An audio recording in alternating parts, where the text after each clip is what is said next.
Hey everyone, welcome to Crossroads, PlayStation podcast for Boss Rush Games. I am LeRon Dawkins, and the squad is here with me. So, you know her, you love her, Nellie Lot. What's good with you? PlayStation. Nothing's in the cup though. I just had to show it off. I like the handle, the old school, right? the old school PlayStation controller. Yeah, I got some old tea in here. I can't turn it to the side. Wait. Yeah. Did the PlayStation controller, did the original PlayStation controller have a name? I don't think it did. Because I know once the DualShocks came out, that was like the official name, Yeah. for four console generations until DualSense came out. Wow. Let me see. What is one controller?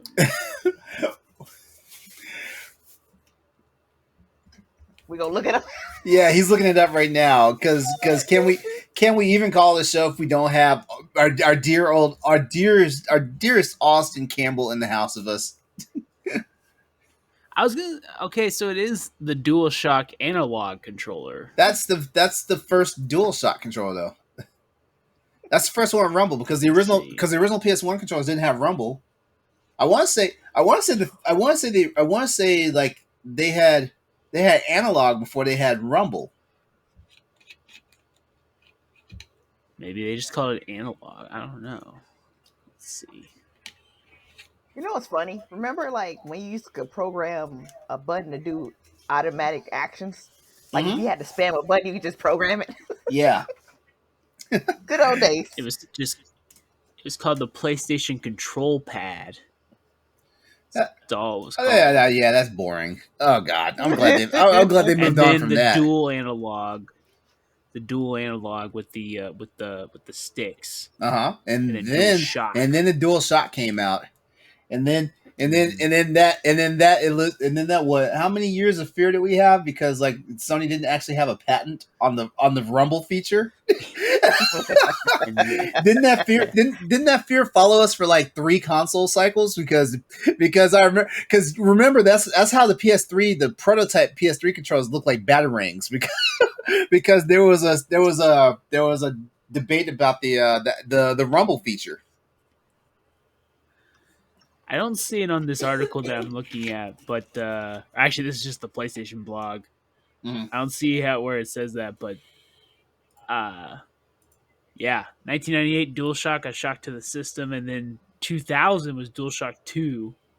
Yeah, analog accuracy, and then we have the iToy, which was what was next? Man, I remember SingStar mics, Buzz Buzzers. Yeah, Buzz Buzzers, and then and then finally the PS Move came out. Oh yeah. Mm-hmm. Yep. Yep. Good times. Yep. Welcome to Crossroads tonight. Chris has a night off, by the way, but we don't need him to have ourselves a show. We love you, Chris.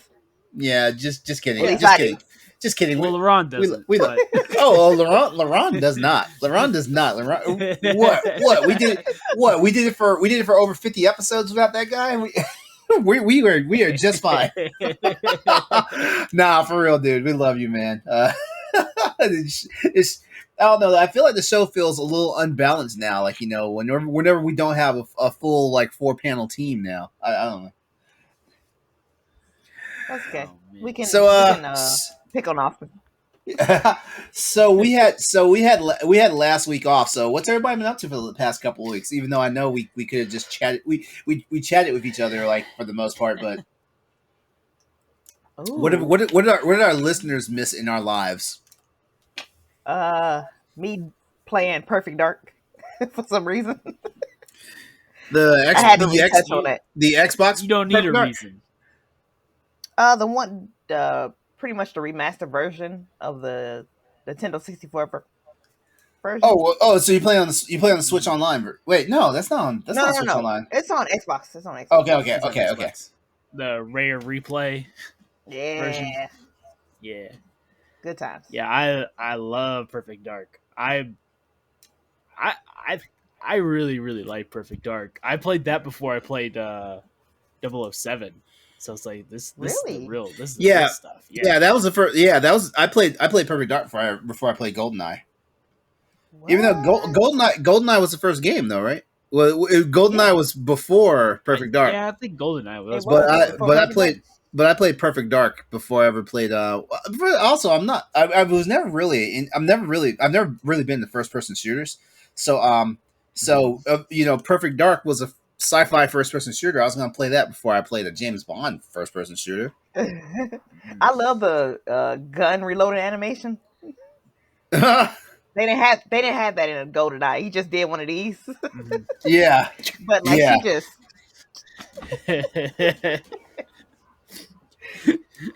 Yep. You're loaded with passion. Well, I missed you guys. I missed you guys. Like, I mean, we it was a well deserved break we had off. I missed you. don't make me do the ugly cry. Like finally, this is me. Where's your you got to do your ugly cry and your pint of ice cream though. So where's your ice cream at? Actually, I have Snickers ice cream, and I ate like the whole tub, so we don't have any. That's why I'm like, I kind of cut sugar out of my diet after that. Oh, So I saw that. Now, is that a permanent thing, or is that just for the time being? No, I'm trying to get more healthy. Oh, what I do is I do stints with no sugar because I don't think I'm ever going to be able to get rid completely axe sugar out of my state of being. So I'll do. What is your thoughts on sugar-free gummies? Because I feel like that's got to be the weakness. Hell no. Okay. Here's here's the thing about it. I can't stand sugar-free anything. Like whatever the artificial sweetener is. Like it immediately sets my taste buds off. Like I have more of a yuck factor, so I can't stand when like. I know instantly. Like when you ever go through a drive-through and you ask for a drink and they accidentally give you the diet version of that drink. I immediately know off the first sip that this is the wrong drink. Oh yeah. Yeah, I could do the same thing with diet soda. It's like, honestly, anything diet or sugar-free I could taste, but some sugar-free stuff I can tolerate. One sugar-free thing I can't tolerate. Sugar-free Oreos. No. Ooh, no. Don't mess with Oreos. I've never had those. First of all, I've never even had those. First of all, who hurt you? You know? And why are you trying to hurt me with it? Do they still make those? Is that still a thing? Let's see. Sugar-free. Wait, I've seen knockoff Oreos. Oreos. Like, no. Yeah, well, okay, they've got the gluten-free. Yeah, it's on Nabisco's site. The Nabisco Oreo, it's on Nabisco's site, sugar-free. Yep. Yeah. I eat the gluten-free ones, and they're actually not that bad. The taste is there. It's like the texture of the cookie's a little off, though. Uh-huh. I think that's the big difference. But sugar-free, I don't know. Yeah, they can do something themselves on that one. I'm sorry. Why not just eat a carrot at that point? Exactly, for real. Wait. Oh, good question. Did y'all see that? It's like a Oreo burger or something. What? With fudge or something? No. What? Okay. I'm about to send it to you guys. Well, don't. Hurry up and send it to us because we want to talk about this. Yes. Hold on. Well. While we're waiting on that, Austin, what's been good with you? Not a whole lot. I've been mostly working, playing some games, but we had our anniversary last Tuesday, which is why I couldn't make the show. Oh, congratulations! Congratulations! How many years now? 2 years. 2 years, but how many years together? How many years together overall? Together, that'd be all be 4 in March. Oh, but it will be 4. Also, Austin knew by year 2. Time to put a ring on this. Oh yeah. Or did she put the ring on you? I was like, I can't believe this woman's stuck with me this long. I better go ahead and wrap this thing up before, Check the chat. You mean wrap it up as in like wrap this relationship up and go to the next phase, not wrap this thing up and and, oh yeah. and move to the next stage of life. Well, that too, but there's a lot of wrapping things up in the scenario. Let's just say. Well, all I know is like when you told the story about how she knew that you were the man she was going to marry. That was such a sweet story that my teeth were hurting for like the next 2 days after you told that story. Yeah. Man. Yeah, she's pretty cool. I won't lie, she's pretty cool. I'm glad that we decided to live together and all that stuff. Nellie, you see how he's looking? He's giving her the side eye. You see it? You better say the right thing. Yeah, I mean, she doesn't listen to anything I say on a podcast until she thinks she might be mentioned, and then she starts listening. Wait, what chat is it in? I don't see it. What chat? Did you put in our? Did you put in our Crossroads chat? Twitch chat. Yeah. Okay. Wait. Oh, the Twitch chat. There we go. Damn. Why wasn't I paying attention to that? Let's see this. Damn, the screen is bright. Jeez. It is.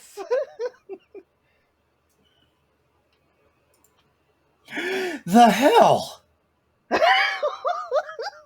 I'm scared. Hell? I'm actually scared. I don't know. I was like, that looked like all kind of sugar diabetes. Oh. And cholesterol. The comments. It looks like the burger got cream pie.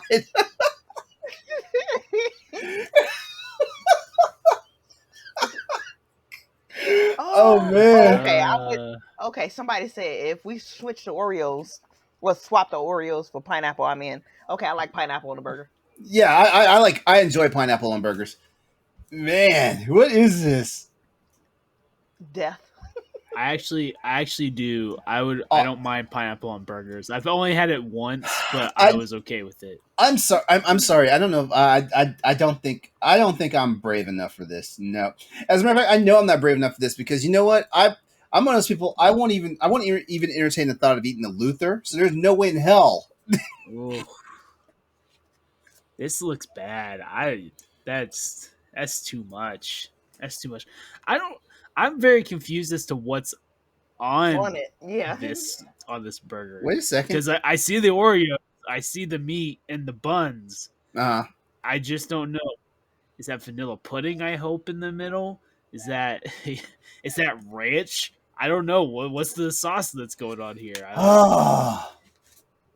I couldn't tell you what is what is that? The meat actually looks like an apple fritter, like, right? Apple fritter. Yeah. Like that's what it kind of looks like. Because I'm actually, you know what? I bet you that's like cookies and cream ice cream melted.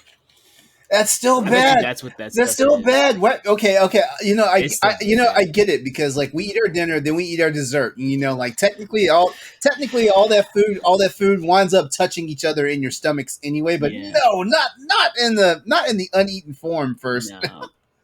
No. I'm a big non-mixing of the sweets and the savories. Unless it's like wait, hold that thought, Nellie. Send that to Ed. Send that to Ed. Oh yeah. You should send that to Ed.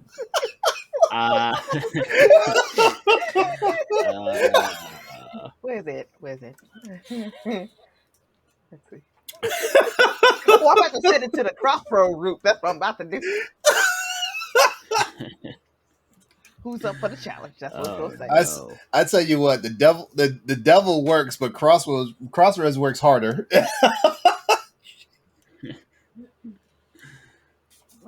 All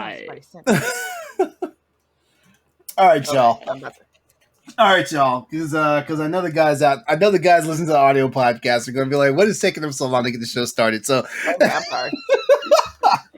Jesus Christ! Oh man! Oh no! Oh man!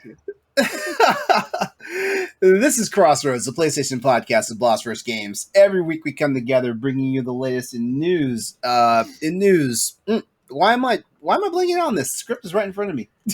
Because you laughing.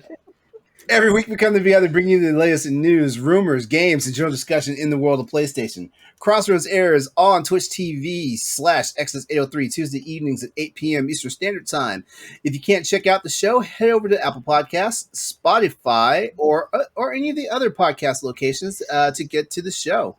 The recap of this show can be found, or it actually airs the following Wednesday night at 7 p.m. on youtube.com/Exodus803, as well as early Thursday mornings at youtube.com/BossRushNetwork.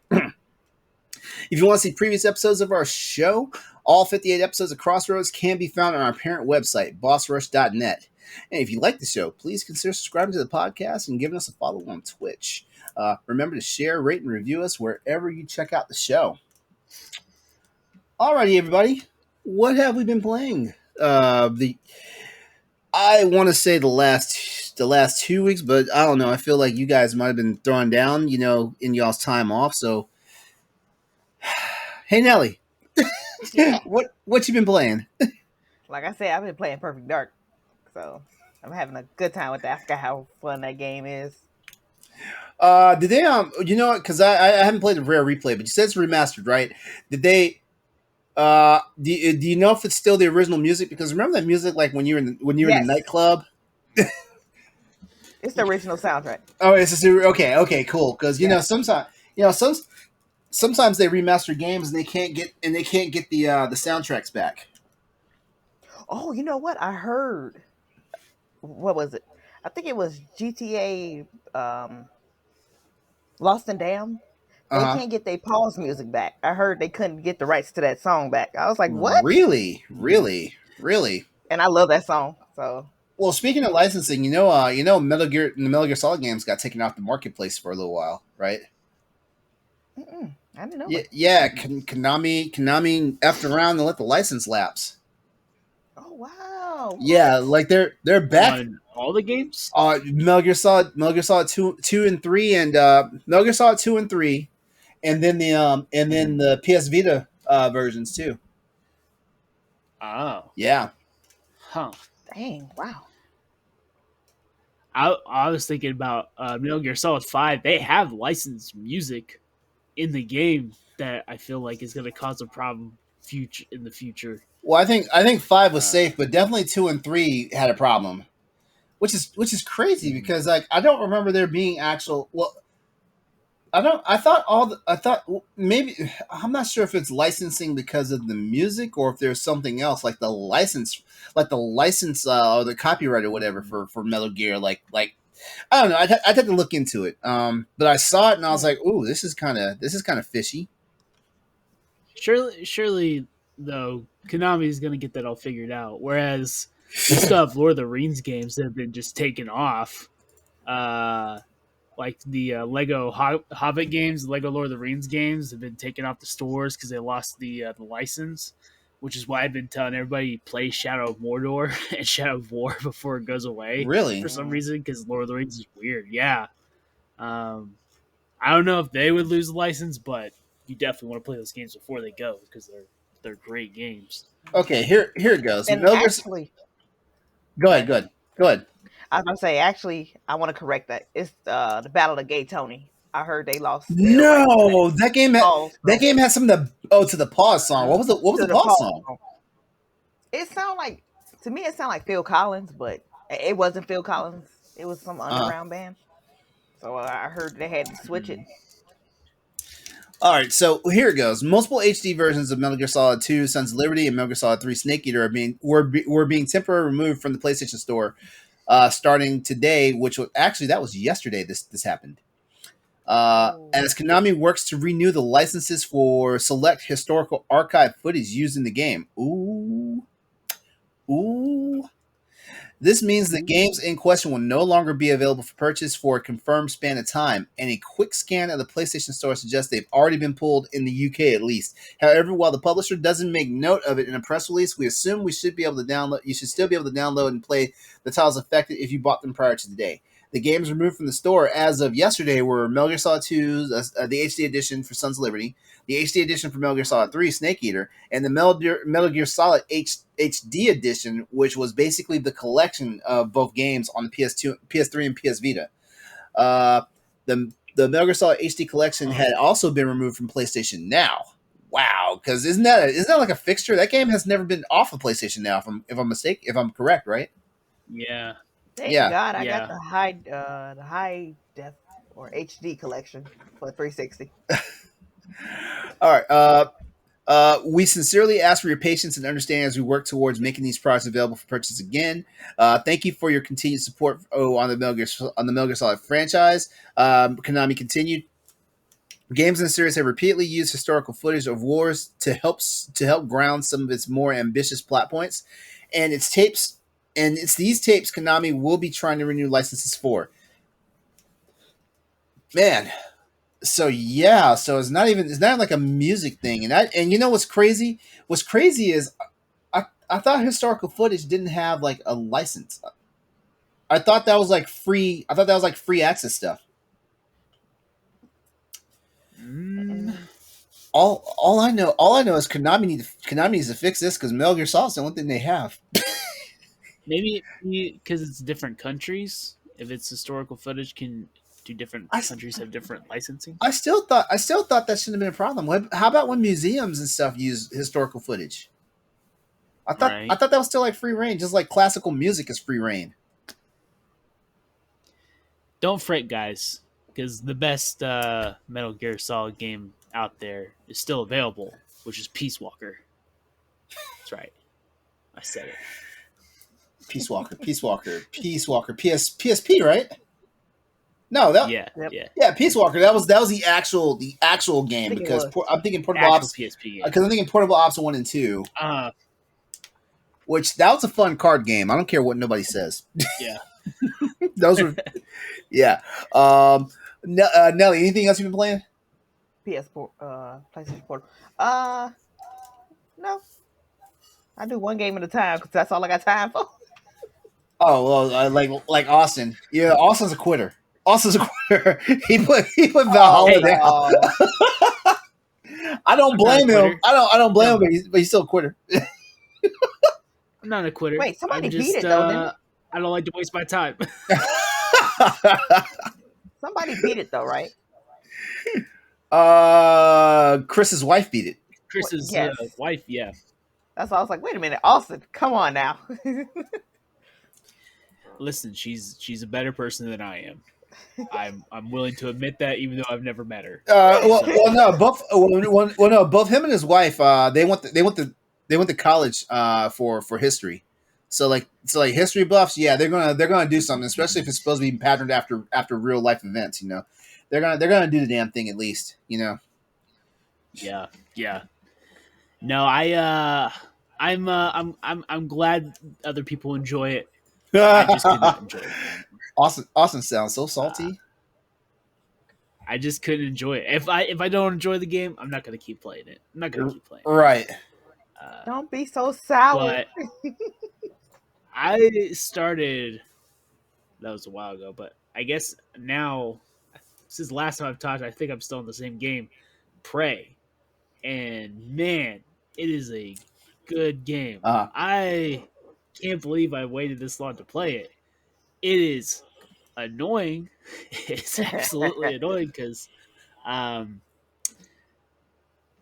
think I went into it not really expecting a lot of survival stuff, but there's a lot of times where I'm like, shit, I have no ammo, I have no no health, and I'm stuck in an elevator with a creature and out of nowhere, and it's terrible. It's like absolutely terrible. But it's really fun. I was telling you all in the chat, if you like Dead Space, it definitely has that vibe. It's not the same game in any way. There's definitely more action. You got different alien powers that you can use, stuff like that. First person instead of third, but it's got the aesthetic of it. You're on this giant space station that you can kind of go all throughout. So it's like BioShock in that way, where you can go back through all the maps and stuff. But things change as you go through. It's really desolate. You're pretty much the only person on the station, and everything is out to kill you, and everything can kill you. They take everything, like even like electrical boxes that are surging. If you get too close, they can shock you, and like you have to be careful about everything. So wait. When you say shock you, it can like be a like little, when you say shock you, they'll kill the fuck out of you, shock you, or just yeah, like so like you start out with like 50 health, and an electric box will do 60 damage to you. Good lord. So when you're first starting out, it kills you just immediately, and so you have to make sure your health is good. You have to make sure that your suit is also intact. So your suit's like your armor, but you have to keep that intact. You have another psychic ability for your alien ability. You have to make sure that's like those are up to date. Everything is like it's a lot of handling stuff. But it's a really good game. It's really good. It's not scary, but there are jump scares in it.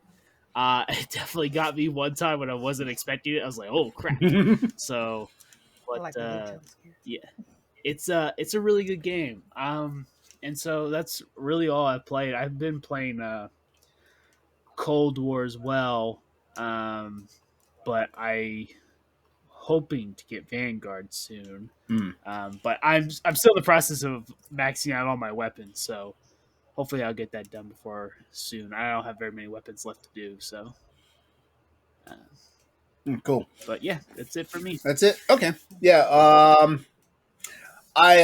So the only thing I've honestly been playing, like I finally started messing around with the Monster Hunter Rise demo on the PC. And yes, because we're PC gamers, there's mods for the demo. So I'm excited. I'm excited, for when the game actually comes out in January. I thought I was going to have time today because I downloaded and installed Forza Horizon 5 because it came out today, but I haven't actually had a chance to play it yet, and it's getting on my nerves because I want to play it, but I know I'm ready to end the show tonight. I'm not going to play any other games.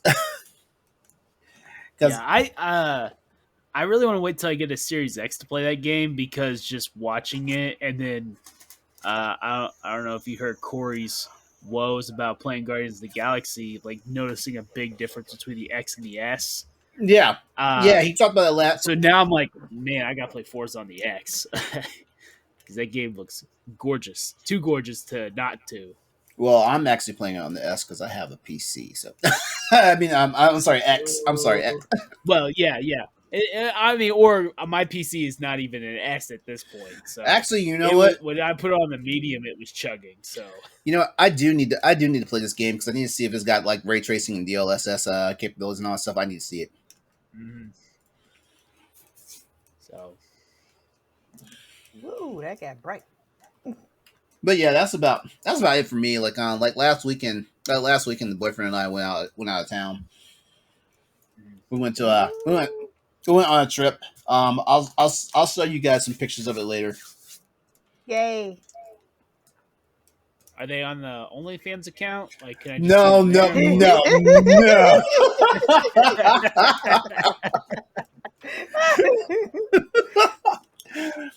I mean, you'll see more than pictures there if you go there, but premium access.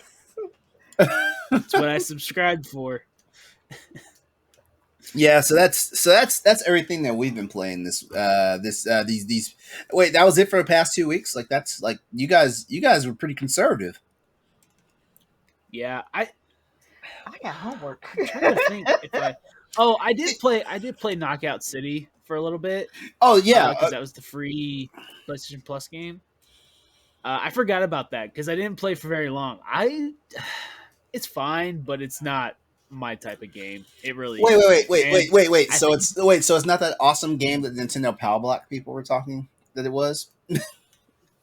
Yeah, I mean, listen, when you don't have a lot of multiplayer options like you do, like on the Switch, I feel like maybe it got. Honestly, when they first came out, I was like, it sounds like a good game for Switch because they don't really have a lot of stuff like this. This fits with the Splatoon type of stuff. Yeah, that's exactly what I said when I first saw it. I was like, this is going to hit the Splatoon crowd pretty hard. Mm-hmm. And honestly, like I feel like I would like it more, but so there's two modes. There's like an 8-player royale, which is okay, but then and then there's 3-on-3 teams. But the maps are so big that it's like a lot of me just running around trying to find a ball and then trying to find a person, and like when you get in that combat, there's not much to just throwing and grabbing. It just listen, it's the second best dodgeball game that came out this year. Shout out to Dodgeball Academia. Dodgeball Academia, yes. Yeah. So I just couldn't get into it. It looked like Fortnite, and I'm not into Fortnite either. So it's just like right. It wasn't for me. Yeah. And I didn't play First Class yet. And what was the other game on there? I'm not close enough to my controller, and I don't have my glasses on. But yeah, and then I played 2K21, which I don't remember if we talked about last time or not. No, but, no, you didn't. You didn't mention it. You said you were getting it, but you didn't mention it. Okay, so I did play 2K21. It's good. It really is. I'm glad that it does look better than Golf Club. So it's like the guys at Golf Club finally got a bigger budget. They definitely need like another year to kind of flesh it out more, maybe 2. You know, this was their first game together, so I'm excited to see what they do in the future. Hopefully more courses and all that stuff. So cool. All right. Well, I guess I asked and you guys delivered on that. All right, cool. If you guys are ready for it, we can go ahead and jump into tonight's news and topics. Let's go. All right, sweet. All right, so first up, the first thing we're going to talk about tonight is something that actually creates some waves like over the past couple of days. That is Sony has acquired a minority stake in publisher Devolver Digital. Yes. All right. This news comes to us from PlayStation Square and PlayStationLifestyle.net via Stephen Tailby and Zarmina Khan. Thank you very much. Sony Interactive Entertainment has secured a minority investment in Devolver Digital, the Texas-based indies game label, which has been responsible for bringing us wonderful games such as My Friend Pedro, Katana Zero, Broforce, Hotline Miami, Fall Guys, and Death's Door. Devolver Digital has begun publicly trading on the London stock. So let me back that up. When Devolver Digital began publicly trading on the London Stock Exchange, that's when people got the news that they had actually gone public. And it was initially valued when they went to launch at $1 billion. Sony was able to acquire a 5% stake in the company, making PlayStation now somewhat of an investment success. Actually, now that Sony has a 5% stake in the company, that means PlayStation now has investment in the success of Devolver Digital, the company. There we go. I don't know why I got tongue-tied over that. That wasn't too hard. Over on its website, Devolver said that going public will enable the company to continue publishing games that it is known for without worrying about financial implications. As part of its efforts to bring more indie games to the market, Devolver also had also purchased over time. It also purchased Crow Team, Dodge Roll, Nerial, and Firefly Studios. I did not put any notes down for who all those studios represent, but some of the best games that have come under Devolver's umbrella are from those teams. Devolver's employees will remain majority stake owners. And this is all part of Devolver's plan to expand. CEO Douglas Morin had to say about this. Also, he mentioned an IPO is the right choice for us to ensure our continued growth and support even more and support even more wonderful games. Being a public company gives liquidity to our amazing team. Liquidity. I don't know what that word means. I'm gonna look that up. And support even more wonderful games. Being a yep. While not every game that Devolver has published has hit Sony's platforms, the two companies have worked together before with time console exclusivity deals such as the aforementioned Fall Guys. And of course, Death's Door is coming out in not even about 2 weeks from now for PS4. Oh. So guys, what do you think about Sony's investment into Devolver Digital? I actually hope Sony picks up more companies. you guys catch each other off. Go ahead, Nellie. Oh, I'm sorry. No, I was saying I hope Sony continue to pick up more companies. Now remember this. Now remember, this is the acquisition. This isn't the acquisition. This is more like Sony just put money behind them. Well, yeah, actually, technically, like Sony's a stock investor now, but they're not like on the board of directors. Mm-hmm. Yeah, there we go. I listen. I am a huge Devolver fan. They are probably like top 3 publishers for me.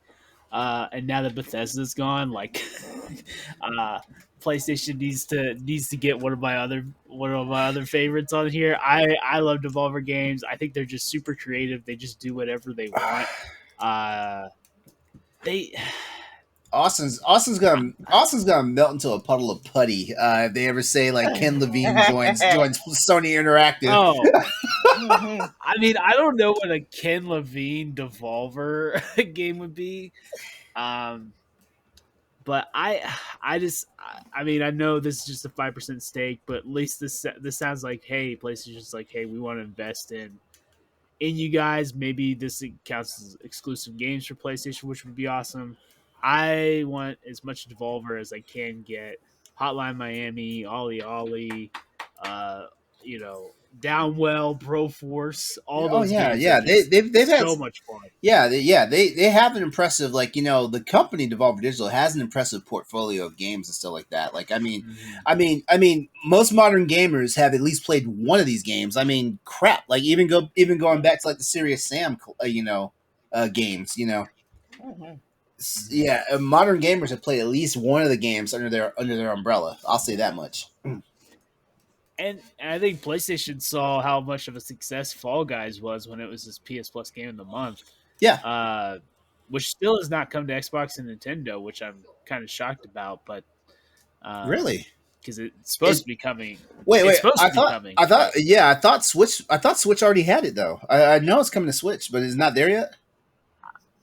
I don't believe so. Uh-huh. I don't think it's there yet. Okay. Or else I probably would have played it on Switch, to be quite honest. But, I think they saw how big of a success that was. I mean, Fall Guys was huge for a month. It really was. It was. It was. It was everywhere. So, and it's still pretty big, but, it's not as near as big as I think they were wanting it to be, as far as continuing. But, yeah, hey, this is good. This is good news for me. It may not mean much, but it's PlayStation and Devolver working together, and that's what I want. That's what I love, Devolver. So bring them on. All right. Any final thoughts, Nellie? Nope, I agree with pretty much Austin. So, all right, sweet. All right, well, we can go ahead and move on to our next topic then. All right, so next up, this feels more like rumor control, but we're going to talk about it right now in a news topic because guess what? It hasn't been that big of a news week this week, and we don't regurgitate news from 3 weeks ago. All right, so Troy Baker and Roger Clark are reportedly working on an unannounced game. This comes to us from PSU.com via Michael Harridans. Thanks, guy. All right. The Last of Us voice actor, Joel Baker, he's not just the Last of Us voice actor, but that's what he's best known for right now. Nellie, can you tell us a little bit more about Mr. Joel Baker? Troy Baker. He also did Jake Muller in Resident Evil 6. Uh-huh. He also did Vincent and Catherine. Yep. And what is hold on, I'm on the spot now. Nellie's a fan. She loves that voice. No, that was Roger Christmas. Never mind. I was about to say he did Kyle Crane, but hold on, I gotta cheat a little bit. What else did he do? Well, all right. Go ahead. No. Oh wait, wait. Did I call him? Did I say Joel no, you Baker called just Joel now? Baker. No. I was about to say he did. He was Nathan Drake's brother. Yeah, he was Sam. He was Sam. Sam. There you Sam. go. That's why I was like, I'm missing something. Joel Baker. Last of Us voice actor Troy Baker and Red Dead Redemption 2's Roger Clark are working together on an unannounced project, according to an image posted at Clark's Instagram page. The duo were snapped wearing motion capture gear in the studio, and although that's literally all that anyone knows right now on this mysterious project, both actors have voiced some of gaming's most beloved characters in the shape of Joel from The Last of Us, Joel Baker. Hey, can we just officially make that his last name now? It's just Joel Baker. Yeah. Joel Baker. And Arthur Morgan. Which is, he was also Snow in Final Fantasy. Go ahead. Yeah, you're right. Yep. All right, so here we go. Baker has a long history of working in video games, dating back to 2004. He's worked on the likes of titles of Resident Evil 6, that Nellie already mentioned, The Last of Us Part 2, Uncharted 4, again, Nellie mentioned that, Metal Gear Solid 5, The Phantom Pain, Persona 4, White Knight Chronicles, and Ghostbusters the video game, among many others. Clark, meanwhile, has worked on Shell Shock 2, and also cut his teeth in TV shows such as The Wild West and 0 Hour. I didn't have any questions for this because, like I said, this is basically like a rumor control topic for us. I saw the picture though. I was curious. When did this picture go up? This picture went today. This picture happened November 6th. Okay, so Roger Clark tweeted about 5 hours ago, saying, "Can't wait to show what we've been working on at Fallen Leaf Studios." That's who's doing the performance capture with Troy Baker, Julia Brown, James Tinsdale. Wait, Julia Brown. He's the director. Why is Julia Brown's name sound so familiar? Julia Brown she's an actor. Let me see if I. She doesn't have it in her profile, but if you look it up, I'm sure you will find it.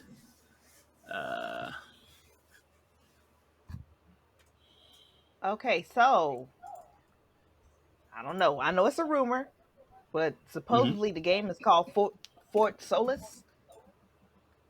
Yes. Yeah. I don't know what that means. Me neither.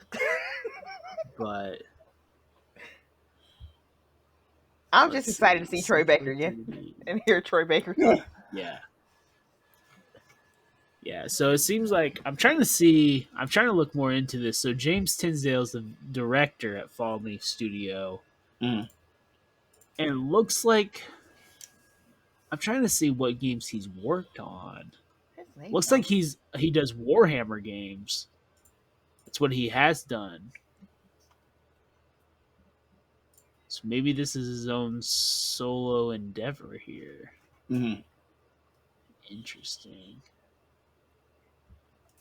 I'm gonna have to keep an eye on this Fallen Leaf Studios for sure. I mean, they got to be pulling in some money to get. I mean, Troy Baker, who's arguably, other than Nolan North, the biggest video game voice actor. I was about to say in this order, like Nolan North, Troy Baker, and Jennifer Hale. Yeah, like I mean, so and then Roger Clark, who just had one of the biggest performances ever in a video game as Arthur Morgan. I feel like his agent's probably going to be like, "Hey, like that one video where the coach says, "Bring me my money." Like that's got to be Roger Clark right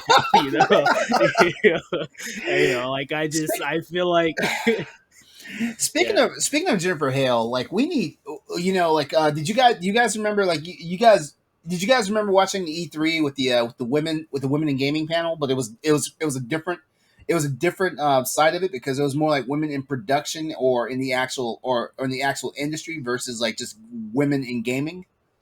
Did you guys watch that? Because it had Jennifer Hale. Rockstar. No, Rockstar had a really good one too. You know what? That's cool. That's honestly, you know what? I'm so glad. I don't want to get off topic real quickly, but I'm so glad E3 actually, like I guess televised or streamed those panels and stuff like that, because that's what you actually see at actual conventions. A lot, a lot of times people actually go to when these conventions are live and open to the public and stuff. A lot of times, all people ever do is just talk about what games came out, what games they played. They don't ever go to those panels and stuff like that. So I was actually glad that E3. I saw a lot of people complaining that those panels were there, especially like Rockstars, and Rockstars was actually informative, educational, and whatnot. And it actually lets you know that there is a giant disparity in the gaming biz when it comes to like social relationships with like different groups, like women, LGBTQ people, stuff like that. So I was glad for those panels when they came up. Yeah, I can't remember everybody that was on the women's panel, but man, like Jennifer Hale was the host of that one, and it was freaking amazing. All right, there. Okay. Sorry, I went off on a tangent there. My bad. No, you're My good. bad. You're Well, good. I found Julia Brown on IMDb. It doesn't seem this would be his or her first video game work. That name sounds so familiar, though. She's on a show called World on Fire. Shetland, Anthony on Peacock, and The Last Kingdom. Those are 4 shows she was on. But I have not seen any of those. So yeah, like none of those. She's also Julia Brown the 13th. What does it mean? I don't know if that means anything. I don't know if that means anything. Because, well, maybe that's the 13th, but maybe she's just the 13th Julia Brown on IMDb. Oh, IMDb, okay. Julia Brown and then a parentheses 13. Okay, so, okay. But yeah, I will drop that Roger Clark tweet in the chat. Okay, yeah, it's interesting. I'm gonna keep my eye out for it because I want to see. And Troy Baker is becoming one of my favorites, and one of my favorites. And even though he's been around for a hot minute, he's become one of my favorites as far as like voice actors in the industry and stuff like that. So I'll keep my eye out for it. Because who knows? Actually, Troy Baker, like that. He was my boy. Like after I played the first Last of Us, so that he couldn't do any wrong after that.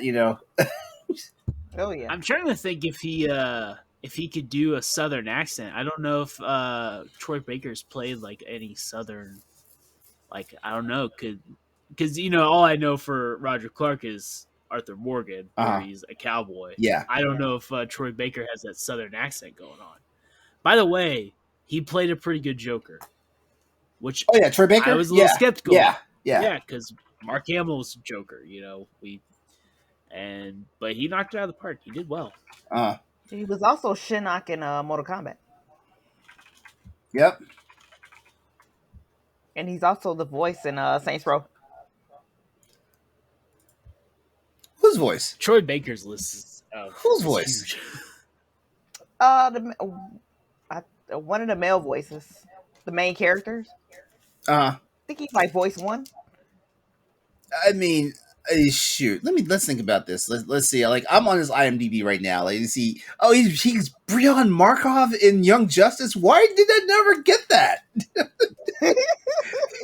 He's Breon. I mean, he was probably in that Avengers game too.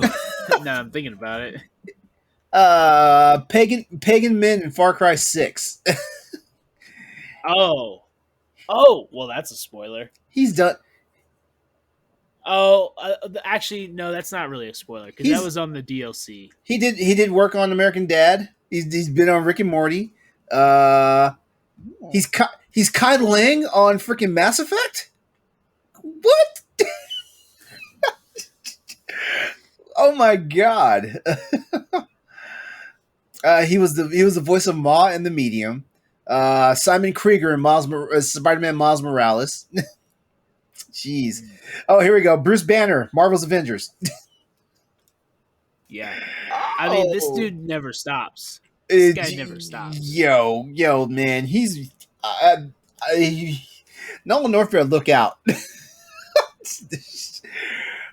Next week we could do, what are Troy Baker's best best performances. No. That's a bonus content show. Come on. No. That's gonna be our thing. Oh, that's gonna be our thing. We need to go ahead and announce this right now. So I'm gonna go ahead and wrap. We're gonna go ahead and wrap this topic up because we need to announce this now. Like coming soon from you guys. Like we're gonna be expanding to what we're calling it. Crossroads Plus, play on PlayStation Plus, but that's going to be our bonus show. So start looking out for that. It's not going to be the same as like our normal shows right now, like where we talk about news topics and have a hot topic every week. This is going to be one dedicated talking point per show. So it's going to be us being a little more candid, but also being bigger nerds, I guess you could call it. I guess. Yeah. So be on the lookout for that. Crossroads Plus coming soon. We'll let you know when we start recording and where you can find and listen to those episodes at. You won't want to miss them. I'll tell you that right now. All right. So there we go. Let's go ahead. Move on to our final news topic for this evening, which is Uncharted. Wow, I was about to say Uncharted 3. Uncharted 4 for PC and PS5 have been rated. Which suggests a release date coming soon. So there we go. Uncharted 4 for PC and PS5 have been rated, suggesting a coming soon release. Guys, I've been waiting for this. I've actually been wanting to see like more PS4 titles like hitting it. Horizon Zero Dawn was it broke the dam. So the only way is up. From this point. All right, so the PC and PS5 collection, which will contain Uncharted 4 and the expansion for the Lost Legacy, was announced in September, and it carries an official release window of early 2022, with the PC version arriving shortly after the PS5 version, according to Sony. However, analysis of a previous Australian games rating suggests that the collection could arrive as soon as February of 2022. Previously, if you look at it, Microsoft's Forza 5 was given an Australian classification of August the 3rd, and what do you know? It's November 9th. It came out today. Another notable game release is Halo Infinite, which was also rated in August, and eventually got a release date for December the 8th. And Microsoft has previously suggested Halo's date was chosen to avoid the shooters that are coming out in November of this month. Although no details have been revealed for Uncharted 4's PC port, the PC version of Days Gone contains a number of new features, including support for ultra-wide monitors, an unlocked frame rate, and improved graphical detail. PlayStation has recently stated its commitment to increasing its output on PC. In a corporate report published last summer, Sony first said it would explore bringing more PlayStation exclusives to PC following Horizon Zero Dawn's release on the platform. Speaking during an investor call in May, Sony Interactive Entertainment CEO Jim Ryan said that further PC releases would happen this year and beyond. Last month, it emerged that PlayStation has formed a new PlayStation PC label specifically for its PC gaming operation. Although the name appears to be a formality, it represents another strong signal that Sony intends to increase its gaming output on the PC platform. All right, so this question is more because I also feel like this could be a rumor control topic, but there was just a little too much there's too much low hanging fruit to not to ignore this one. How likely do you guys think it'll be that the Uncharted 4 releases on PC and PS5 next February? Actually, it says PlayStation 5 first. So how likely do you think that the PS5 version is coming February of 2022? To me, that's kind of early. Especially if they're talking about releasing it. Yeah. Well, let's look at it this way. It's kind of early. You can already play Horizon's going to be in February. Yeah. Well, you know what? Maybe all these releases though are trying to strengthen PlayStation's first quarter. Oh yeah. Yeah. Because you got to think about it. You got to think about strengthen PlayStation's PS Now. Oh, that could be it too. But you got to think Uncharted 4 is on the PlayStation Plus collection. Am I right? Yes. Okay, so if they decide to release the PS5 version of Uncharted 4 and they don't give the expanded, the expanded update to the PS4 version, This could be like one that sets a goalpost for them. Because then people will be curious about how the game is going to look. With the PS5 enhancements and features and all that stuff. I mean, PC gamers are going to see it. And you know what? That's the risk. That's the risk Sony runs if they release both of them at the same time. If PC gamers see it and get it first, it ruins the curb appeal for the PS5 version.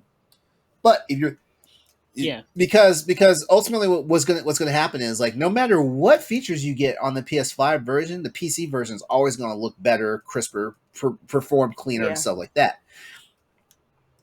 So if they release it on PS5 and we get it and it shows a hint of the enhancements that we're going to see ultimately on the PC, I think it'll work in their favor that way.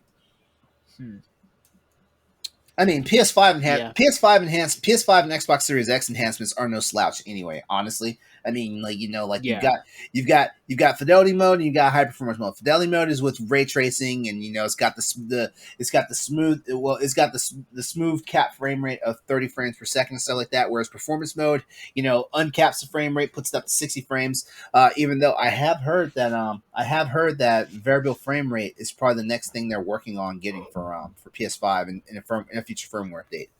The reason why I say that is because, like, the new line of Sony televisions have started to release, and it hints that variable frame rate is coming.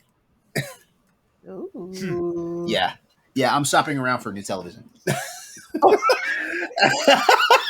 Are you gonna have 3 70-inch TVs in your room now? No. I'm gonna move the other one out. Jeez, come on now. Put it in the bathroom? Like, where you putting this other third TV? Okay, so I feel like I ask this question every time we start talking about PC games or PlayStation games for PC. But are you excited to see more PlayStation titles getting releases on other gaming platforms? You already know my answer. Oh yeah, you already know my answer. Oh yeah. I mean, and I think people really got to realize, like, people are going to play on PC or they're going to play on consoles. Getting it day one for PC, like, and if you're going to release it on PC, you might as well do it on day one, I feel like, because get all your people there to have the conversation there. Yeah. Because I don't understand why waiting. People who are going to play it on console are going to play it on console. Like, I don't plan on playing games on PC. And LeRon doesn't plan on playing games on console if he can get it on PC, I assume. Yeah. So, it's the same debate with, like, Xbox. Like, when they were saying Game Pass on PC, why do I need an Xbox? Well, because have a PC. I'm glad. Same thing. I'm glad you mentioned that because that was one of the deciding factors of whether or not I need to get an Xbox Series X. Shit. It was one of the deciding factors of if I get an Xbox 360, if I should have gotten an Xbox One, or if I should have gotten an Xbox Series X. It was it was the major deciding factor. Like, I always feel like to some extent Microsoft screwed up by having like simultaneous releases of exclusives on the two platforms. But at the same time, Microsoft finally owned up that even though technically if it runs on Windows, it's running on Microsoft's proprietary operating system. So, they finally owned up to the fact that, hey, technically all PC sales are our sales because I work in the IT industry and I actually build computers. Like, it's normally $200 per license to build a Windows machine. That's just for the software to run the operating system. That's not the hardware and all that stuff. That's just to say, hey, I need to turn this on and have it boot into something. $200. That's usually what the going price is for Windows. It doesn't matter what version of Windows you buy, whether it's home version, educational version, or enterprise version. But usually that's what it is. So the fact that Microsoft finally were like, hey, all Windows PCs are Microsoft gaming machines. They finally said that. Then yes, it split the market for what they could do with the Xbox brand. But at the same time, I got Game Pass. Like, I'm about to play Forza Horizon 5. Yeah, right. It helped me save $500. $500+ because I would have bought Xbox Series X. I have Game Pass, so I don't really need games of gold. I don't, right? I wish Corey was on. Corey could have helped me out with that one. I'm like 99% sure you don't need gold if you have Game Pass. Right. Yeah. But yeah. So I would have had to buy the system. I would have had to buy at least one controller, and stuff like that. So it would have been $500+, and then buying games and stuff like that. Game Pass helped me make that decision, and it also helps out that I actually have a game ready PC, So, I get it, and I think so. Well, go ahead. Well, and yeah, okay. So Xbox may have missed out on $500 from you, but now they got you at $15 a month. A month for as long as they can. Yeah. And if you're like, hey, I really like this Xbox store, you're gonna buy your games on theirs too, and they're gonna get 70% or whatever it is on the store too. Here's the dumb shit behind that, right? I did the $1 trial of Xbox Game Pass. I can't remember what freaking game it was that I wanted to play. I did the $1 trial for that, and for some strange reason, Microsoft, I didn't play the game enough to get my dollars worth out of it. I'll put it that right. But not only that, Microsoft charged me $1 a month for 6 months before it finally went up to like $5 a month. Yeah, and then when it went to $5 a month, I was like, I might as well just go all in. So I went ahead. Yeah. I'm paying the $10 a month premium right now, stuff like that. Yeah. And the only reason why I don't have Ultimate is because I already have an account on Origin. So I didn't really. Need Origin. I don't really need Origin just yet, but. They're probably going to get $15 a month for me starting next year. I mean, my PlayStation Plus is already paid off for another 2 years. How much is Origin? How much is EA Origin at this point? The All Access. I think the All Access is $15. I haven't renewed that in a while, so. But yeah. I thought about doing the All Access instead of buying the EA Sports games that I buy every year. That's right, because maybe I should just do the Origin, but I don't know how much it was a month if it's going to even save me money in the long run. Let's see, EA Origin All Access.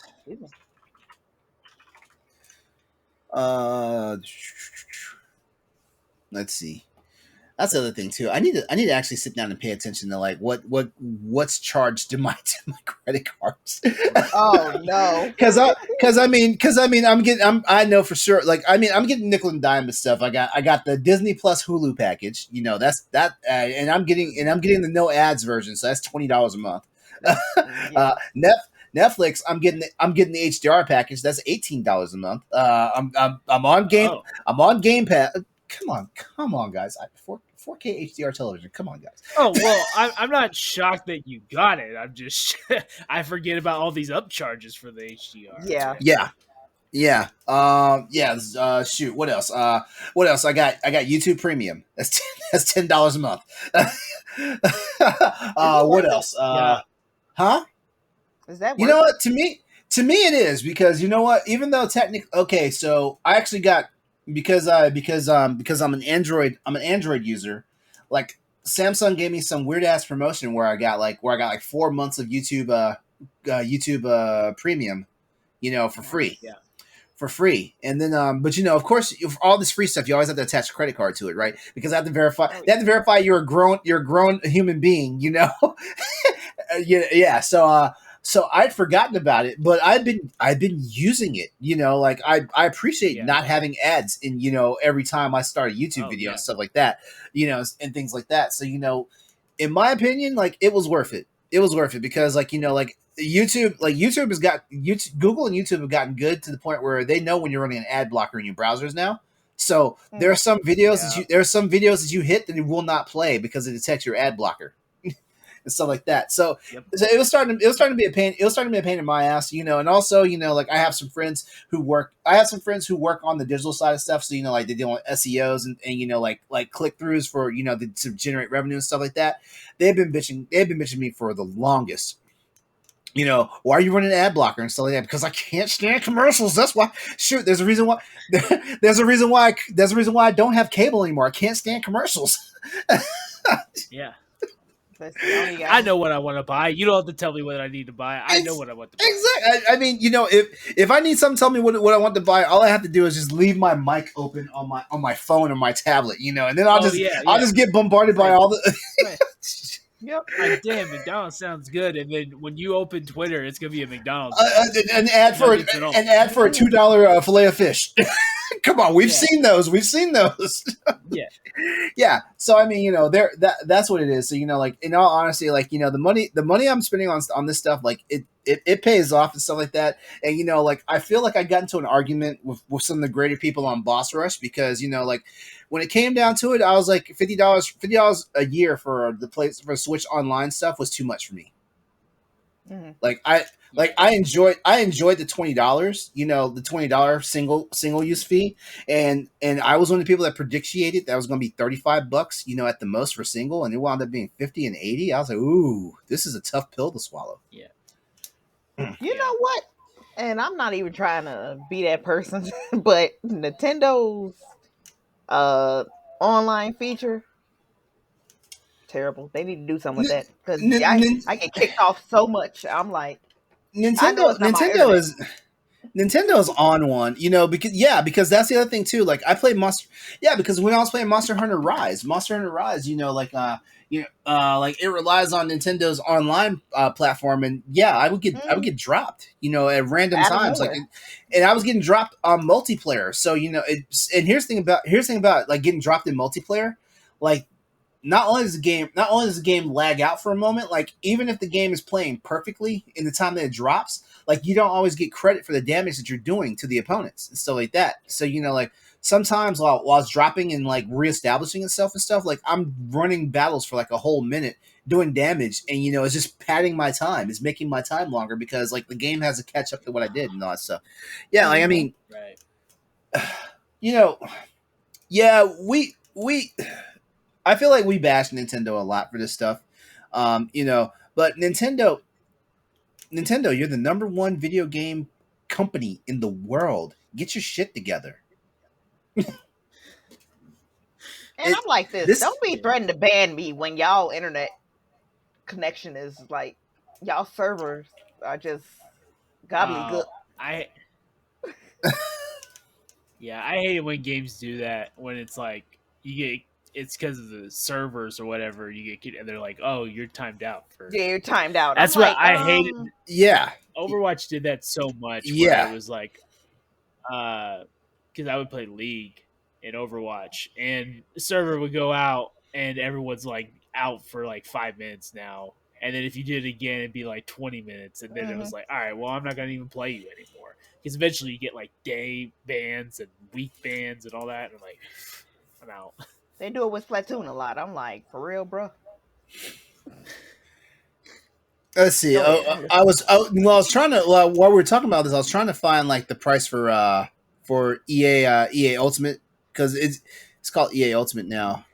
Okay. Let's see. All right, so EA Play is $30 a year, so it's $5 a month. EA Play Pro is $15 a month, or $100 a year. There we go.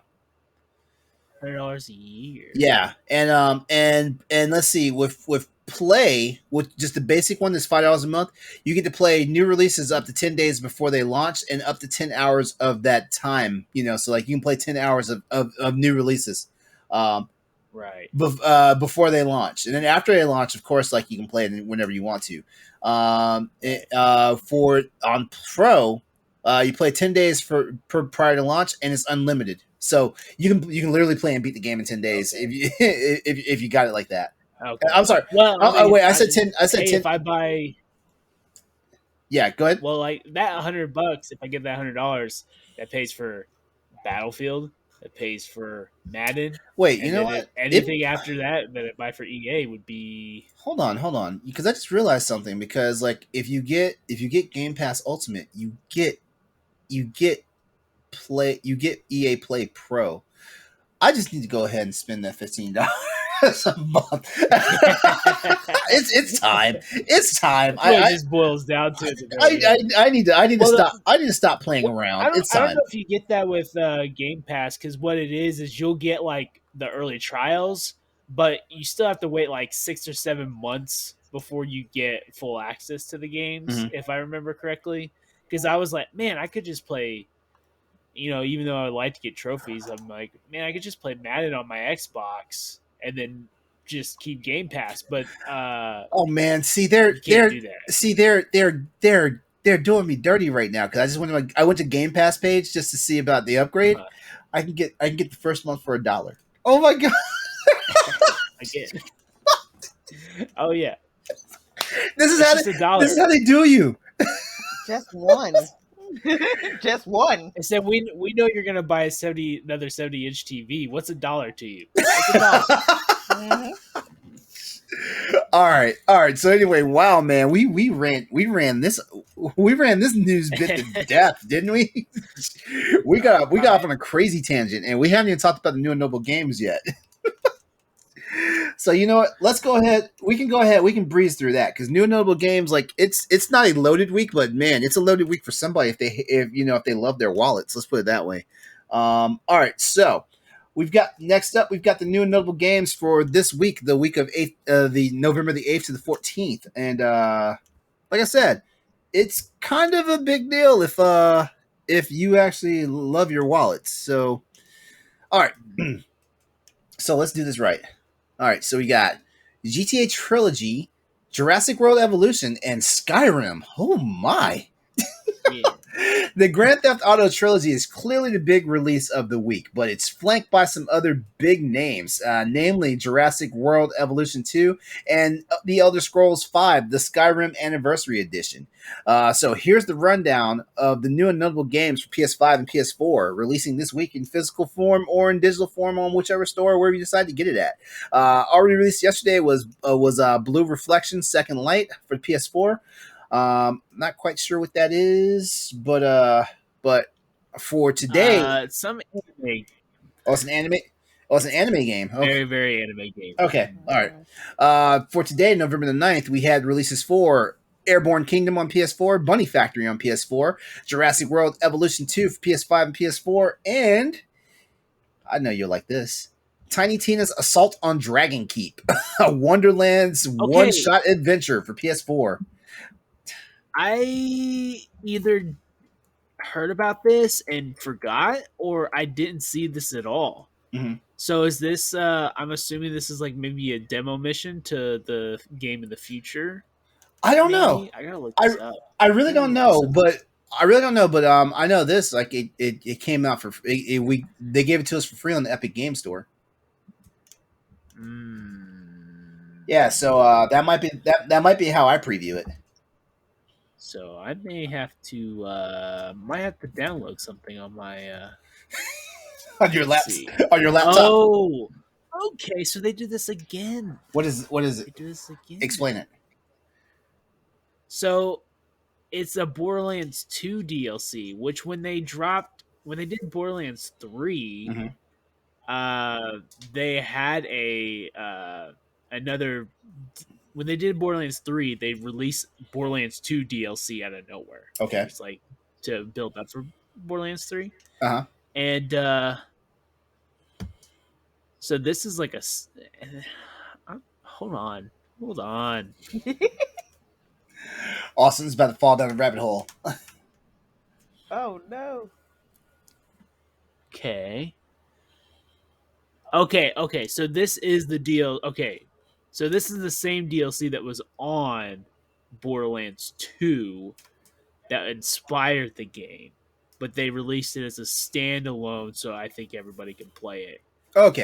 If I remember correctly, it's a pretty hefty piece of DLC, maybe like 10 hours, 8 to 10 hours. Mm-hmm. So, and it's Borderlands, so you're going to be playing it over and over again anyway. So true. Yeah.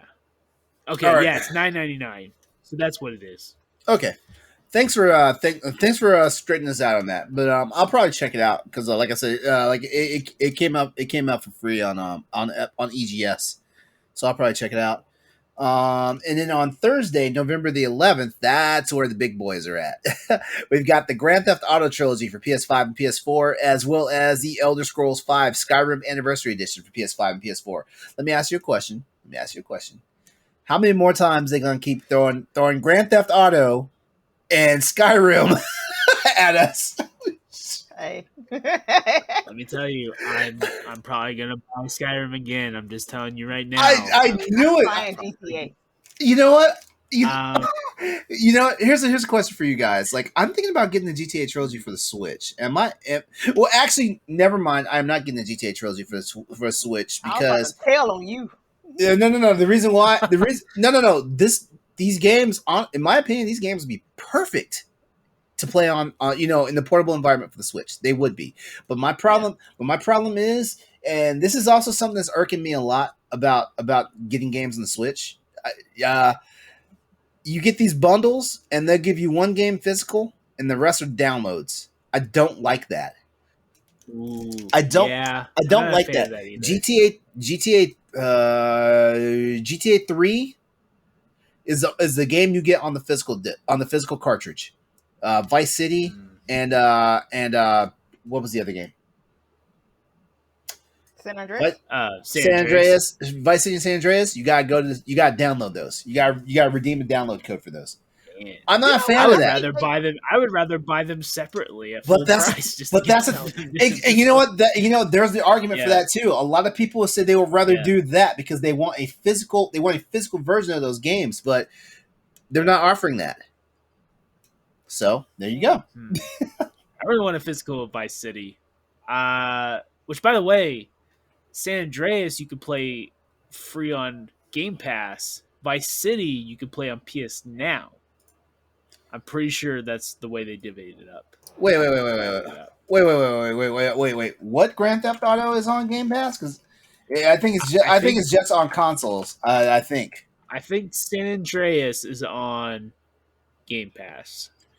Must be Game Pass for PC because I don't see it. I mean, Game Pass for console because I don't see it on consoles only. Yeah. Okay.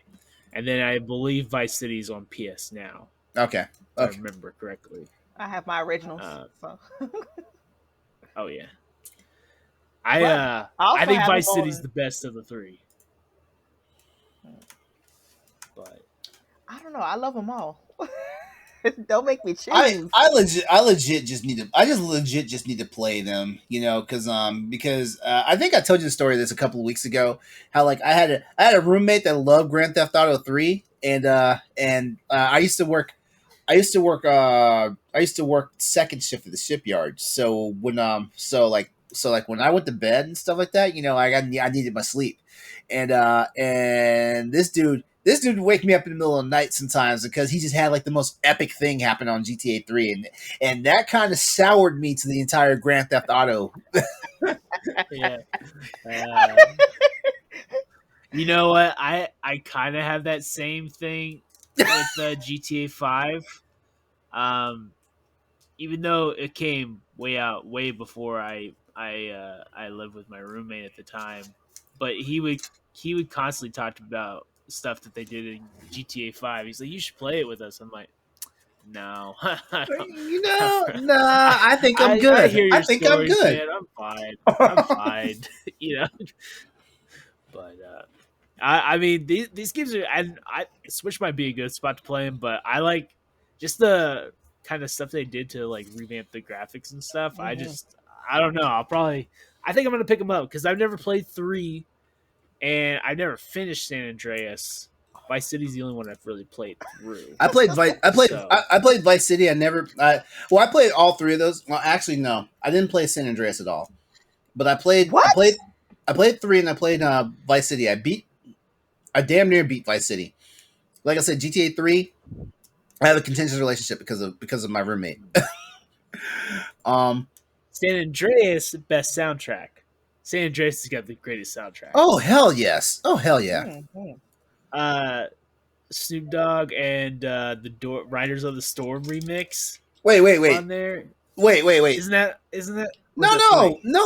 Wait, no! Riders of the Storm. I thought that was on Need for Speed. You on a whole different game? Are you sure? I don't remember. You know what? I might be high. I don't know.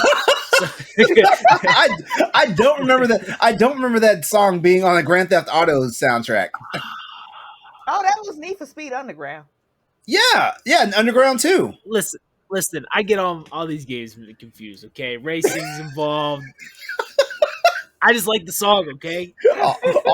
Austin up here, guys, all fucked up.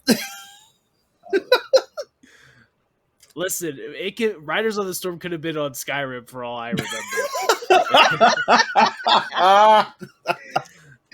I'm gonna put the soundtrack of Need for Speed Underground, and I'm just gonna ride my horse everywhere. Get the same effect.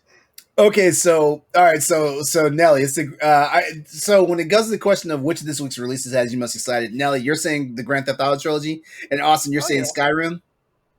Well, Austin's saying kind of both, but I feel like he's gonna buy Skyrim first and then circle back and get Grand Theft Auto. Yeah, and I might do the complete opposite. So I'm not buying either one of these. I'm not buying any of these day one. I'm just gonna be honest, but I definitely will probably get Skyrim first, just because I got Skyrim on PS3. I bought the Skyrim PS4 edition. I might as well just go all and buy the Skyrim PS5. Look at you, bro. And I thought I was being bad because I got Metroid Dread on physical on digital, and then I turned around and bought the collector's edition physical. Trust me, it's not a healthy relationship I have with Skyrim, it's so beautiful. Honestly, at this point in my life, I don't know. Me and Katie are going to be married a long time for her to outlast Skyrim at this point. I spent so many hours with Skyrim, I don't know if she can catch up at this point. Oh, gee. It's true. I spent so many hours with Skyrim that it's just... Oh, I would love to see our face expression. It's got to be at least like 20 years at this point. 20 years of marriage. We need to install a Katie cam at Austin's place because we need to see the side eye she gives him. And an Ellie cam. I'd be happy. Well, Ellie's just staring at me, but if you count my Skyrim PC hours, which is like the only I got a gaming PC and only played Skyrim with mods on it, and then if you add all my actual hours on the PS3, the broken version of the PS3, and then when I went back and platinumed it again on PS4, you're looking at a lot of hours. So you know what? I can't even trash talk that because I've done similar stuff with other games. There are games where I get jealous a lot of the time when people can just tell you exactly how to do certain things in games. But Skyrim is that game for me, and I forget about it because my friend will hit me up and be like, how do I do this? And I'll be like, oh, you go here. And then I'm like, I'm sad that I know that now. that sounds like me with Dead Space. Yeah, like it's the same. Like I don't remember Dead Space like you do, but I remember a lot in Skyrim that is almost sad. That's the one thing that's crazy. I feel like I'm so rusty in the original Dead Space game, but God, like Nellie can tell you, like every time I play on the stream, I'm like, okay, here's a pro tip. Here's how you do this. This is the best way to do this. But Nellie, did you see me the other night? I was getting owned by that damn gravity thing. I did not. Oh my God. I was getting okay. Okay, so Austin, you remember the section in Dead Space where we have to release a chunk of the asteroid that has communications beacon, so that you can get your distress signal out. Okay, so I was getting owned at one particular time because the game kept glitching out on me. That's because the PC port of Dead Space is a bad port. But okay, so but you know, like how like when you do 0G, like you have to point your gun and then he launches to wherever you're pointing at. Okay, so there's like a robotic arm that moves across that freaking piece of rock, right? Tell me why I was getting effed up by that thing. And that's a one-hit kill. So you know, like that thing hits you and like Isaac is like 4 different pieces. Is it like a cutscene too? Like it basically goes in a cutscene every time you get hit by it? Yeah. And you so can't. Not only are you getting one hit killed, but you have to watch a grueling cutscene every time. Yeah. So that thing was effing me up. And then when I was being successful on that, like the game was glitching because the PC. I don't know what it is about the PC port, but for some strange reason, when he launches in 0G and stuff like that, the collision detection isn't quite right on the PC version. So like I was legit launching myself to where I would land on the floor, and Isaac would be like literally like centimeters above the ground, and all of a sudden he cuts to this weird animation to where like the one where he like suffocates in space. Does that. Like it was glitching on me hardcore that night, and I was like, okay, if this shit happens one more time, I'm stopping. But it didn't do it, but it also sucked the life out of me, physically in real life, because like as soon as I got out of the chapter, I was like, okay, stream's over, I'm done for the night. Yeah. Honestly, weirdly enough, I've had those moments in Prey too, where it's like, I'm like, I swear, this happens one more time, I gotta turn this off because I'm so bad right now. I'm so frustrated. How are you doing this to me? I'm the guy that's actually snapped PlayStation controllers in my hand. I am not trying to do that. I mean, I am at a new part in my life where I don't physically ruin controllers with my bare hands anymore. Listen, I'm willing to admit that in the PS3 days, I was an angsty teen that listened to way too much heavy metal, and I snapped. And those PS3 controllers, I mean, wait, no, I thought the PS4 ones were weak. I know the PS4 ones were flimsy. The PS3 is even easier. Trust me, the PS3 way easier to snap. I snapped way more though. So and it was funny because I would break one. And I would just like squeeze. I would squeeze the shit. That's what it is. I would squeeze it. It's not even that I would like just like wrench it. It's like, you would hear that snap, and like the top half is like slid off the bottom half, and then yes. I'm like, and I'm still in high school. No, One of the best DualShock breaks I ever had was I actually crushed it in my hand so bad that like plastic shards got into the palm of my hand. Oh God! I was ruthless. I am past that. I am past that point in my life now, though. Like that doesn't happen to me. Well, not yet. But DualSense controllers are too damn expensive. I can't be fucking around and doing that. Oh, yeah. Yeah, but these things. I've had to refrain myself a few. These things are sturdy as hell, though. Yeah, these things. Yeah. Like, I mean, I'm not gonna lie. I've definitely pounded it a couple times and hurt my own hand because, like, I'll do this thing where, like, damn it, I'll hit my palm of my hand on the the arms. Yeah, and like.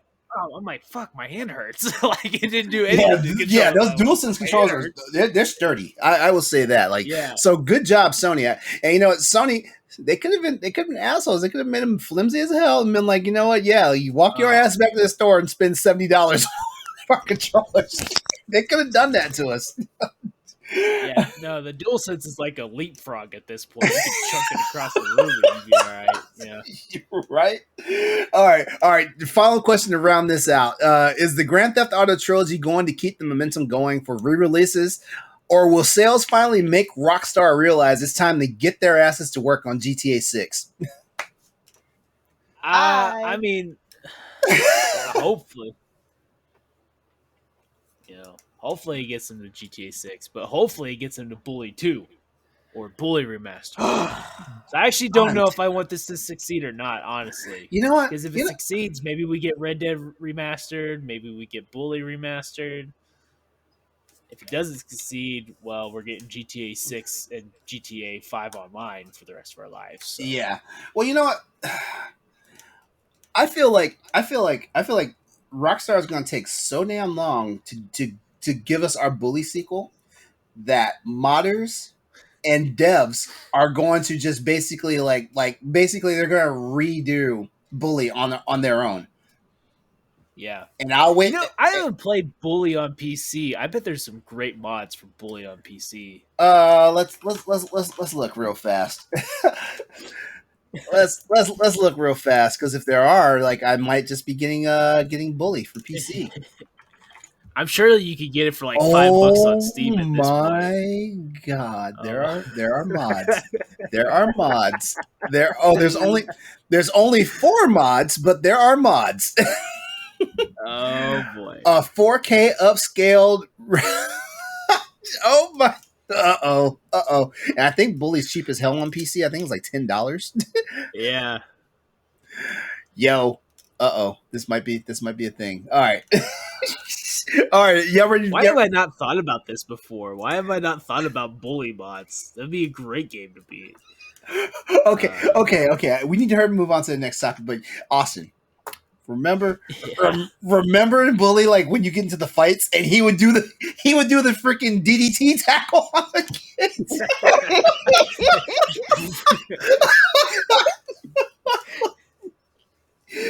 Yes. Maybe our politicians were on to something being afraid of this game. Oh no. Oh man. I honestly think that's why we've never seen it again, because I feel like it's got that.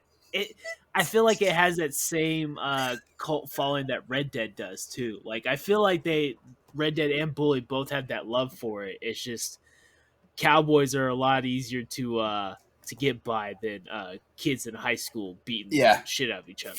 For real. All right. You guys ready to hit the hot topic? Because it's coming up on almost time to go. Actually.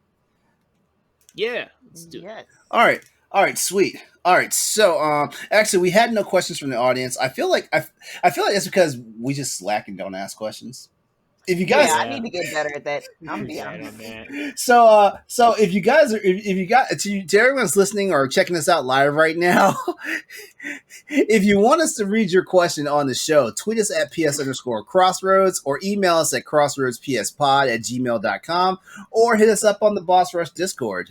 We definitely look forward to like answering some of your questions and stuff, having a lot of fun. You hear the shenanigans that we talked about right now. We just talked about kids DDTing each other in hallways, in video games and stuff like that. So yeah, we love answering questions and we love having something to talk about. So yeah, just do us a solid, send us your questions. We'd love to hear from you. All right. So let's go ahead and get into tonight's big topic. And that topic tonight, we're going to talk about jailbreaking, homebrew, and emulation. All right. So the reason why that's tonight's topic is because hackers are looking to jailbreak the PS5 that have hit a new milestone.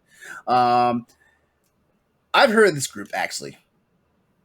So, but yeah, now that I've heard this group, now people are going to be like, "Oh, you're one of those guys." The hacking group known as Fail Overflow have revealed that the outfit has achieved a major milestone in attempting to jailbreak the PlayStation 5, tweeting, "Another one bites the dust," accompanied by what looks like the image of the console's root keys. There it is. The group previously, this is the same group that previously had managed to circumvent the PS3 security measures over a decade ago in 2010 and gaining notoriety in the process. Now, I want it to be said right there that even though Fail Overflow were the ones that cracked the PS3 security, they are not the reason why the PlayStation Network got shut down. We have to we have to thank GeoHot for that one.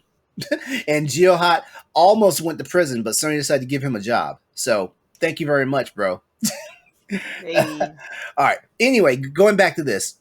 Now it seems that they've managed to get one step closer to cracking Sony's latest home console with a November 8th tweet showing a hex editor grid of PS5 root keys in a breakdown of a PlayStation 5 update. Anyone that's actually manually done a PlayStation update, the .pup, it's PlayStation Update. I can't remember what the P or the S stands for, but it's PlayStation Update something or other. All right. This has also been confirmed in a follow-up tweet, which read basically a translation. We got all the symmetric PS5 root keys. They can all be obtained from software, including the per console root keys. If you look hard enough, every console has a significant root key. And basically, it's the same as how like all computers and electronic devices have a hardware ID. So just think that. Mm-hmm. Yeah, I feel like tonight's episode of Crossroads has been nothing but LeRon talking tech stuff tonight. I feel like it. Hey, that's like your IP address. Do it, then I do it. So. All right. Finding the root keys can be one of the first steps in jailbreaking a console, but Overflow's discovery doesn't mean the PS5 has been fully compromised yet. Symmetric root keys enable hackers to decrypt files, including firmware, meaning hackers can try to reverse engineer it and look for exploits that can be used to run unsigned code on the console. I know, I'm getting that nerd talk again. The group also claims that it may not be particularly easy for Sony to reverse this with a system update. That means that just because, okay, if your system gets jailbroken, Sony can't just turn around and release a firmware update and iron it out of the system. This is where a lot of people, are like, don't update your system because then you won't be able to jailbreak it. But it looks like Fail Overflow has discovered that it won't be as easy for Sony to do it this time. I don't know. Maybe it's because like with the advent of the PS5 and the Xbox Series X, these things are getting closer and closer to being actual PCs than they are solitary gaming consoles now. That's just my theory or my logic. Not when another Twitter user asked if the root keys could be rotated easily, the group simply said no. Rotation meaning iron out, fix, plug the leaks in the security flaws. All right, so this is a topic about jailbreaking and homebrew and emulation. So let's talk about jailbreaking for a moment. What exactly is jailbreaking? A console is usually a computer with a specific operating system.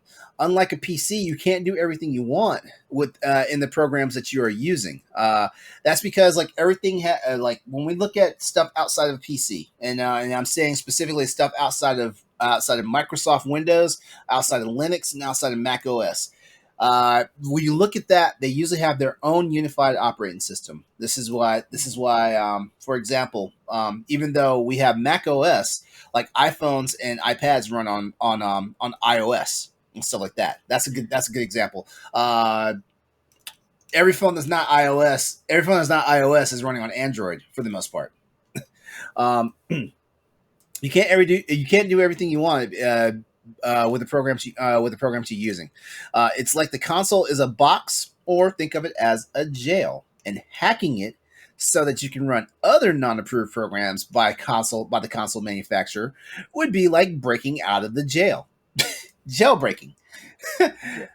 Jailbreaking usually means making it so you can install your own applications, whether they're approved or not, or whether they're approved by device makers or not. There are two main reasons for jailbreaking. I'm going to do this in reverse.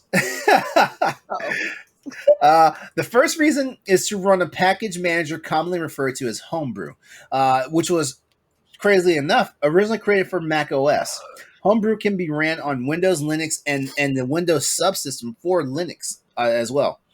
Using it, you can install almost any command line interface, better known as CLIs, applications that you can think of, and even full graphic user interface apps, which the GUI. Anybody that's a gamer has heard the GUI before. It's basically your HUD. Mm-hmm. All right. The second reason for jailbreaking is to hack games. Play illegal copies of those games. That seems pretty straightforward, since the usage of that console will be no different than what it was made for. I'll be honest with you, even though I ran these backwards, like the most common reason why most people jailbreak their systems are so they can play illegal copies of games. That's really the reason why. The people doing it, of course, are breaking the law, since pirating copies of games, comes into play on this. All right, but one of the cool things about this is there's a community of gaming enthusiasts that want to get involved in their favorite games. They modify the games, create brand new content, modders, on top of the original game created by the developers, publishers, and manufacturers of that said game. Some of the mods created on top of existing games are using brand new assets, effectively doing updates to games that may be no longer supported. I meant to mention earlier tonight that that diligent gamers and devs have actually restored access to Killzone 3's servers, so people are playing Killzone 3 online again. Yeah, I plan to include that in tonight's news release, but it got left on the cutting room floor. There you go. All right, so it goes further than just hacking games. A lot of those mods, like the Project Plus, can be played on Wii consoles that haven't even been jailbroken. I had a Wii and I was playing homebrew without even jailbreaking my system. I remember that. That was one of the coolest things. Even with a copy of... yeah. All right. So another common term is rooted, which basically means that you have admin level access to a device. Root we always hear a lot of, especially on the Android environment, stuff like that. Outside of computers, you aren't likely the root user of the device. And so just think about one of the stuff. And then one of the biggest reasons why people jailbreak or mod their systems is the emulation scene, especially on consoles, particularly handheld and mobile devices. Okay, so this is Crossroads PlayStation Podcast Show. I am a PlayStation gamer. I am, and when jailbreaking the PSP became popular, oh god, I was all up in that. I was all up in that. I think everyone was. But I feel like PSP was like the first big jailbreaking system that I remember. Like everyone that had a PSP had a jailbroken. Actually, it was the Sega Dreamcast. Okay, that had been before my time. It was. Trust me. I was thinking Sega Dreamcast. People actually blame the jailbreaking and piracy scene for what buried the Dreamcast. But Nellie, thank you for sending me that video talking about the rise and fall of Sega, because nowhere in that did they mention anything about that. They actually said like basically it was bad sales decisions all around. It was bad sales decisions plus bad corporate decisions. Like Sega had so many opportunities from Microsoft. They had 2 opportunities from Microsoft to save themselves, and they didn't take it. Yes. And Microsoft didn't even want to take over Sega. Microsoft just wanted a new avenue to run and test Windows in. Yeah, stuff like that. But people swear up and down that like guys like me who were burning like discs for the Dreamcast was why the Dreamcast failed. No, that wasn't it. Sega was just terrible at making good decisions for their business. And I love Sega. I love Sega so much. But going back to it, let me going back to it. I jailbroke my PSP. But you want to know the crazy part was I didn't play that many pirated games on my PSP. I was too busy playing emulators. Like man, I was playing Game Boy Advance and freaking the Capcom arcade system. Oh god, like my PSP was playing more than just freaking PSP games at that point. Let's look at it that way. My Vita is currently jailbroken. And guess what it's doing? It's playing emulators. It's playing Nintendo games and Sega Genesis games. That's one of my biggest reasons for why I actually like jailbreak most of my. Well, I haven't jailbroken a lot of my devices. Like I said, like technically my Wii. I admitted my Wii was running a version of Project Plus. It wasn't even jailbroken, But yeah, I mean. I guess where I'm going with this is and it goes to our first question. Have you jailbroken a console or device before? I used to jailbreak my iPhones all the time because you know what? There was a time when Apple was just way behind on like the features and stuff. Like everything that was on Android, was not on Apple. And it was the ability to reply to your texts, from the home screen, as opposed to just launching the app, stuff like that. Quality of life. That's one of the main reasons. Honestly, that's one of the main reasons why I went to jailbreaking. Like it was quality of life stuff for me. Nope, never did it. Don't ever plan on. Look at you, goody two shoes. All right, Austin. Yep. Tell me something. I've never done it either. Oh God, you know what? Y'all are too wholesome. Y'all are wholesome. But you know what? My friend was talking about getting my Wii done and explained to me what all could be done on the Wii, and I was like, that intrigues me. I really have no problem with it if it's like a weird thing. Like I feel like everyone's free to do their own thing, but for me personally, like I think it's okay. Like especially if these games aren't available anywhere else, like unless you have to buy, $100 copies that aren't even going to the developers anyway. It's going to some, schmuck who bought it and is just trying to make a buck off of it now. So I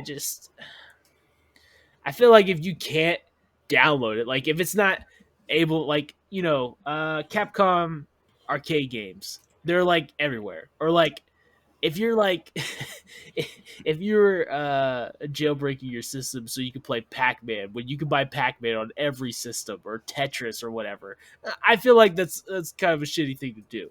Yeah. But if it's games like I would absolutely jailbreak if you told me I could get some of the PS2 games that I just can't play on my PS2 anymore.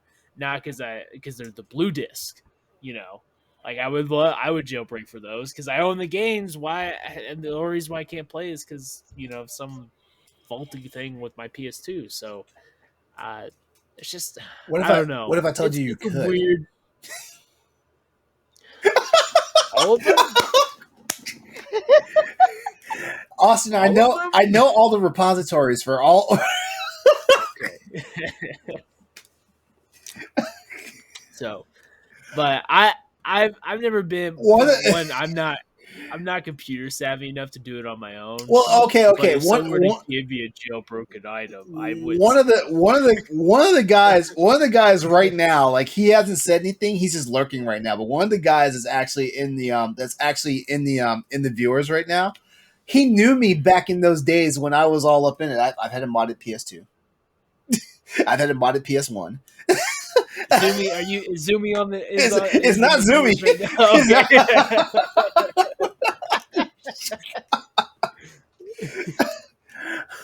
Yeah, but I mean, yeah. Okay, like speaking of, because I like where you were going with that. Like emulators and stuff like that. Usually, for the most part, it's a tool for game preservation. It's also a tool for. It's honestly a tool to see you for also where more. Okay, here we go. It's also a tool for people to be able to like do things to expand the program of certain games and stuff like that. Like hell, this is how mods and stuff get made and stuff like that. People are looking at the code and seeing what they can do. It's not always about exploits. It's not always about piracy either. I feel like that gets lost in translation because recently it was found out that people were running Metroid Dread on emulators, and Metroid Dread just came out like it came out literally 1 month ago. and people got really upset about that, and I understand the implications of why they got upset about that, but at the same time, like I've said this and some people have slapped me down for it. I'm like Nintendo's going to make their money off of Metroid. It is. As a matter of fact, Metroid Dread is now one of the best-selling Metroid games ever. Like Metroid Dread itself has already outsold in Japan. It's already outsold all the other Metroid games combined. Metroid Dread has more sales right now than the original games combined did in Japan. That's insane. But I get it. Emulation, people immediately think, oh, it's pirates and stuff like that. That's not always the case because, like these games are going to disappear one of these days. And, people are going to be like, oh man, like, for example, like Austin's saying right now, shoot, like right now we can play the original Metal Gear Solid. We can go to GOG and buy it for $5 right now. I think it's on sale right now for $5. The original Metal Gear Solid. But one of these days it's going to be gone. Hell, like Konami's fumbling the ball right now on the licenses for the video footage contained in the game. Like there's a good possibility that these games will disappear. Stuff like that. Like it's an argument for preservation and stuff like that.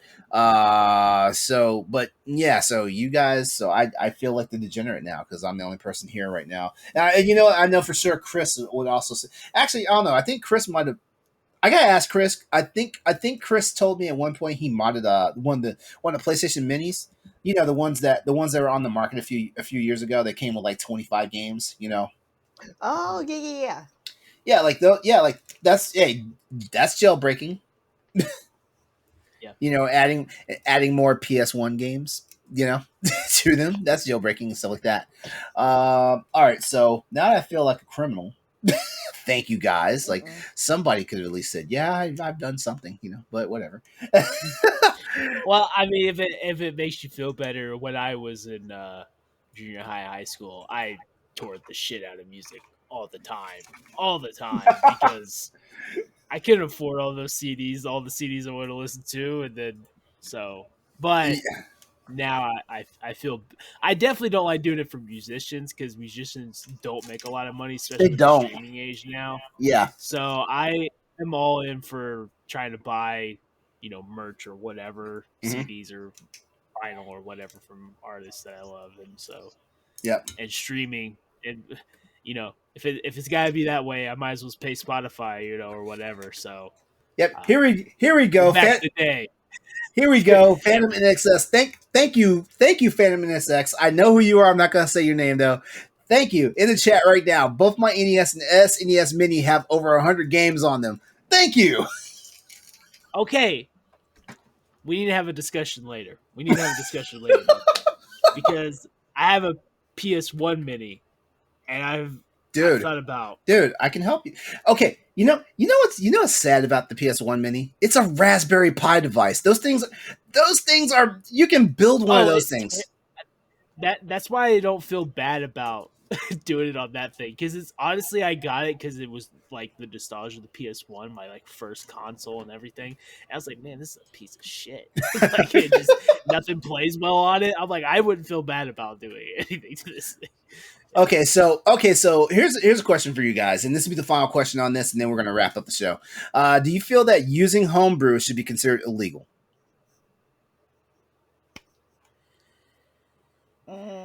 I'm gonna take it one step further because homebrew is basically a packet to allow you to have the devices do things that they weren't originally programmed to do. But okay, so in the case of this entire conversation, so jailbreaking, homebrew, emulation, do you feel like it should be considered illegal, or is it just too much of a gray area? It probably should stay illegal, but it's like one of those wink wink illegal things where, like speeding over the limit is still illegal, but people do it. And as long as you're not being over egregious about it, no one's going to really cause a fuss, as long as you're being safe and stuff. I mean, So I mean, I I mean, feel like it's one of those things. in the area I live in, like the cops let you go about 9 miles per hour before they decide to pull you. Mm-hmm. Yeah. I mean, it's same with my area, but like this is one of those things where it's been really good for the last couple of years, where everyone kind of speeds a little over, but no, everyone's cool.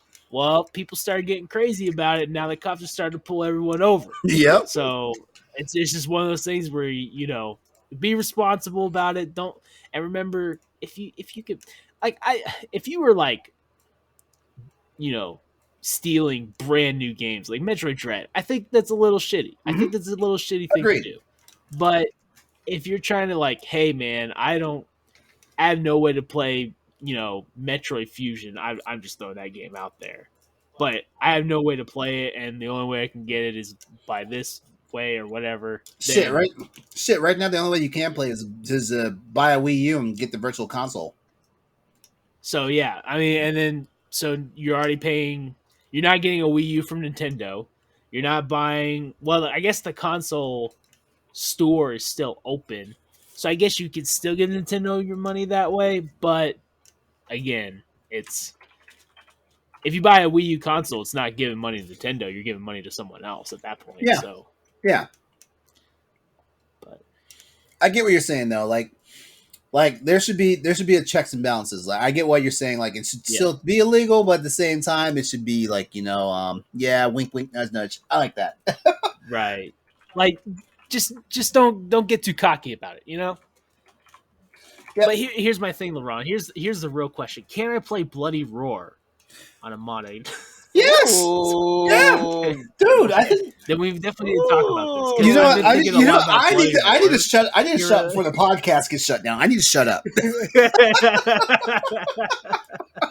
Yeah, eat your whatever that is.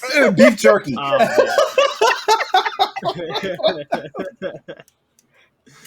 All right. Well, that was a good topic.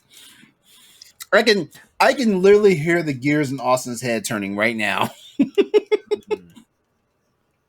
I've been wanting to play Bloody Roar for some reason, and now it's now it's becoming reality, and I don't know if I'm prepared for it. Bloody Roar was my jam. Bloody Roar, yes. Ballerina Toshinden. Oh, they were. Oh, what was that other game? Was it Tabal one? Oh yeah. Yeah. Yes. Yeah, like wait, Tobal number 1. Wasn't that how you got the demo?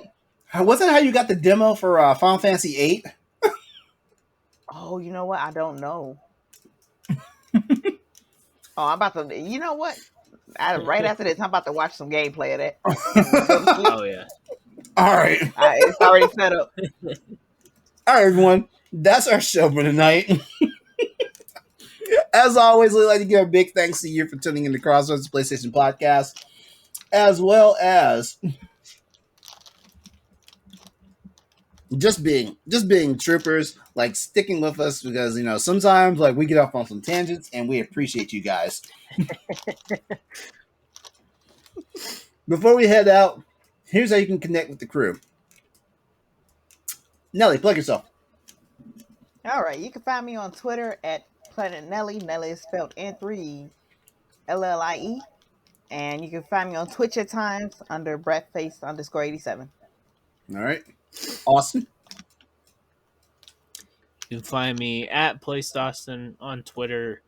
And go ahead and follow my Twitch channel at PlayStation, because every now and then I'm going to try to start streaming more often. So yeah, I saw you plug in your Twitch channel the other night. I saw you doing that. Yeah, I played some Call of Duty on there, so that's probably what I'll play, because I don't want you all to know how dumb I am when I play other games. So at least I have no shame in how bad that I am at Call of Duty. So that's fine. So all right, cool. All right, and as usual, you can always catch me on everything in Exodus 803. EXODUS 803. That is my social media. That is my gamer tags. That is my YouTube and Twitch channels. Just can't forget it.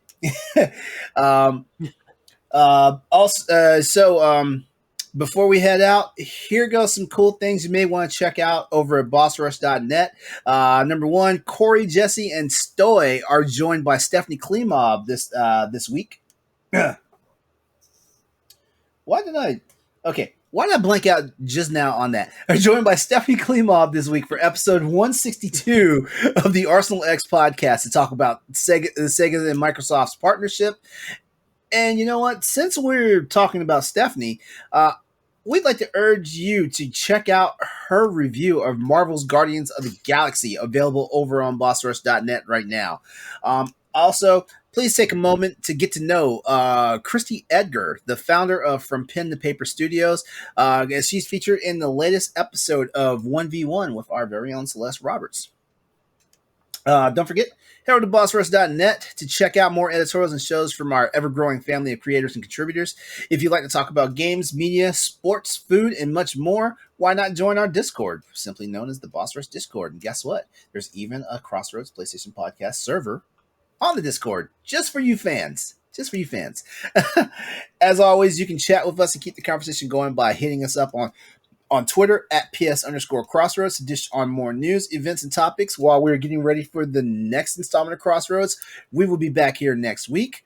But in the meantime, this has been episode 59 of Crossroads PlayStation Podcast. Come back and join us next week, where we'll be back with more to talk about. The Boss Rush family, the Boss Rush Games family wants you all to have a great night. Go out there, play games, be better. Take care of yourself, guys.